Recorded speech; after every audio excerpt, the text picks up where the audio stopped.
오늘 오전에 비대위원회에서 문희상 비대위원장께서 포용적 번영위원회 보고서를 인용을 하시면서 모두 발언을 하셨습니다. 이 포용적 번영위원회 보고서에 대해서 간단하게 설명을 드리고자 합니다. 관련된 자료는 메일로 발송을 했습니다.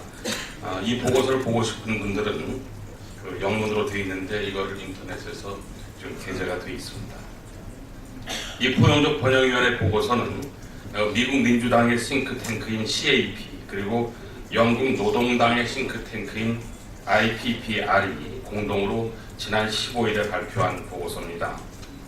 총괄한 사람은 로렌스 서머스라고 하버드대 총장을 지냈고 지금은 하버드대학 교수로 있습니다. 지난 1991년부터 99년까지 재무차관을 지냈고 44살인 1999년에 클린턴 행정부에서 재무장관을 역임했던 유명한 경제학자입니다.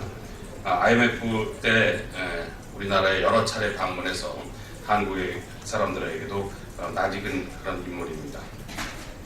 또 영국 노동당의 섀도우 캐비넷의 재무장관으로 내정되어 있는 에드 볼스 등이 참여를 해서 만든 보고서라고 합니다.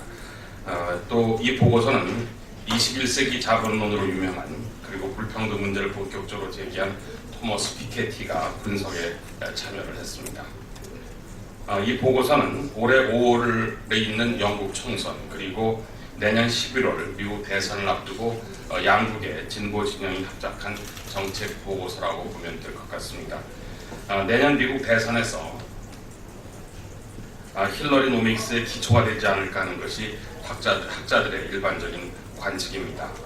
이 보고서의 핵심 주제는 사람이 먼저다 그리고 서민과 중산층의 소득 증대 이 두 가지를 핵심 키워드로 하고 있습니다. 새정치민주연합의 캐치프레이즈와 동일하다는 점을 말씀드립니다.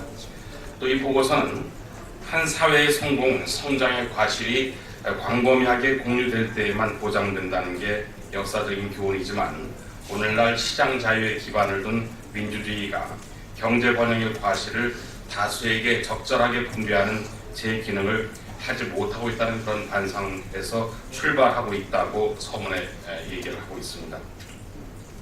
일부 좌파들은 세계화와 기술 진보의 속도를 늦추려고 하고 있지만 이는 현실적인 해결책이 아니고 세계화의 시대에 어떤 국가도 고립됨으로써 번영할 수 없다 이렇게 주장하고 있습니다. 또 우파들 또한 문제가 있기는 마찬가지인데 특히 자유방임주의의 폐기를 주장하거나 경제의 낙수 효과를 과대평가하고 이를 위해서 부자 감세, 탈규제, 공공서비스의 축소 등을 주장하는 것도 해결책이 아니라고 지적하고 있습니다. 지금 한국 사회에서 벌어지고 있는 경제 현상과 동일하지 않을까 싶습니다.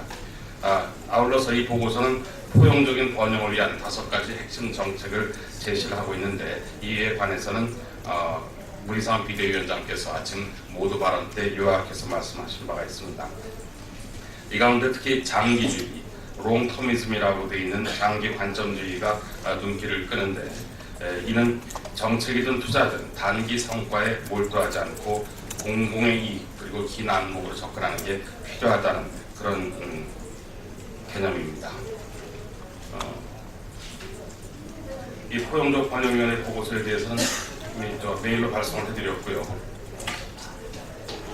오늘 오전에 박근혜 대통령이 통일부 등 4개 부처로부터 통일 준비를 주제로 업무 보고를 받은 데 대한 부동평을 내도록 하겠습니다.